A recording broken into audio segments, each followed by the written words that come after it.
Why it's called शब बारात, इसको बारात की रात क्यों कहते हैं? What is the meaning of बारात? उर्दू में आसानी से समझा देता हूँ। हम कहते हैं ये बंदा बरी हो गया, जेल से बरी हो गया। बारात मीन्स आजादी, ठीक है ना?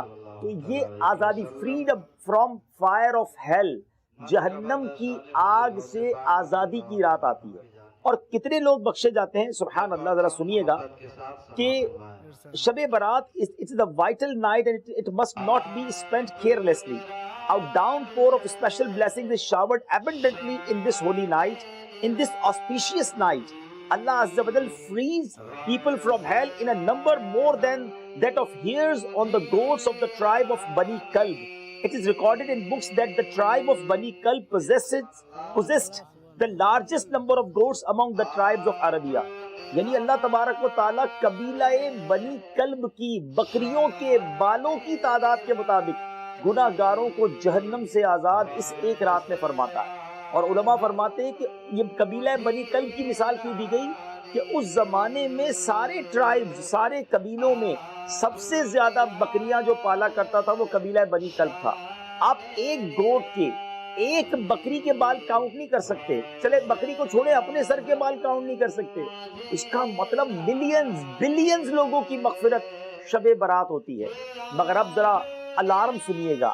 सरवर कायनात सल्लल्लाहु अलैहि वसल्लम said, "Born 6 kinds of people will not be pardoned even in that night." अब वो 6 type of people कौन है? Please listen carefully. अल्लाह ना करे अगर हम उसमें हैं तो हमें तौबा करनी है, सच्ची तौबा करनी है। नंबर 1, एन अल्कोहलिक, शराबी, शराब का आदि उस रात नहीं बख्शा जाए। Number 2, the one who is disobedient to parents, जो माँ बाप का नाफरमान होगा, शबे बारात नहीं बख्शा जाए।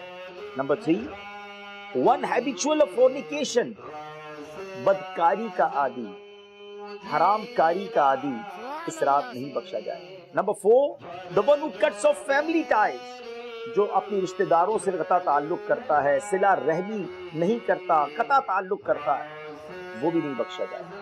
Number 5, the one who sketches, portraits, तस्वीरें बनाने वाला, जो पोर्ट्रेट्स बनाते हैं, ये स्टैच्यूज बनाते हैं, वो भी नहीं बख्शा जाएगा। And number 6, the one who carries tales, चुगलखोर भी इस रात नहीं बख्शा जाएगा। प्लीज ट्राई टू अंडरस्टैंड, जरा गौर कीजिए। अगर पूरे यूके में गवर्नमेंट एक स्कीम अनाउंस करे कि 99% लोगों को ये गिफ्ट मिलेगा, अब जो 1% लोग होंगे उनको कितना शॉक लगेगा कि यार पूरे यूके को मिल गया, मैं ही रह गया। शबे बारात बिलियंस बख्शे जाएंगे, ये 6 किस्म के लोग नहीं बख्शे जाएंगे। अगर हम में से कोई ऐसा मुझे सुन रहा है, प्लीज आज तौबा कर ले, मेरा रब बड़ा करीम है, सच्ची तौबा, रिपेंटेंस कर लें। हदीस पाक में है, अत्ताइबु मिन ज़म्बि कमल्ला ज़म्बला, गुनाहों से तौबा करने वाला है जैसा उसने गुनाह किया ही नहीं है। अगर कोई शराबी सुन रहा है तो फॉर्निकेशन करने वाला, एडल्ट्री करने वाला, बदकारी करने वाला मुझे सुन रहा है, ड्रग्स के बहुत सारे लोग एडिक्टेड हैं यूके यूरोप में, प्लीज तौबा कर लो, शबे बारात आने वाली, अल्लाह को राजी कर लो। माँ बाप बहुत बड़ी नेमत है, यकीन करें, जिनके माँ बाप हयात हैं उनकी दुआएं लो। एक वक्त आएगा कि उनसे मिलने ग्रेवयार्ड जाना पड़ेगा, कब्रिस्तान जाना पड़ेगा। आज मौजूद है और उन्हें तकलीफ देते हैं, उनसे लड़ते हैं, उनको बुरा भला कहते हैं। चुगलखोरी करने वाले तौबा कर लें। और इसी तरह हमने सुना कि रिश्तेदारों से ताल्लुकात कता करने वाले, हम नहीं जाते अपने चाचा के घर, हम नहीं जाते मामू के घर, हम नहीं जाते उनके घर पे क्योंकि उन्होंने हमें दावत में नहीं बुलाया। तो छोटी छोटी बातों पे, एक छोटी सी बात पर आपने रिश्तेदारी कट ऑफ करनी, कितना बड़ा गुनाह है।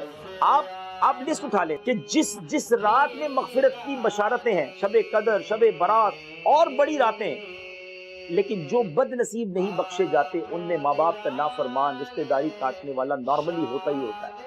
यानी अल्लाह की बारगाह में ये कितना बड़ा गुनाह है। जरा सोचे, ये गुनाहों की भी टॉप कैटेगरी है, जो रिश्तेदारियां काटता है, माँ बाप को सताता है, शराब पीता है, माद अल्लाह बदकारी करते हैं। प्लीज प्लीज तौबा, अभी भी वक्त है, शबे बारात में भी देर है। ऐसा ना हो उस रात सब बख्शे जाएं और हम रह जाएं। अल्लाह मेरी भी, आपकी भी, हम सब के घर वालों की बेहिसाब मग़फ़िरत करे।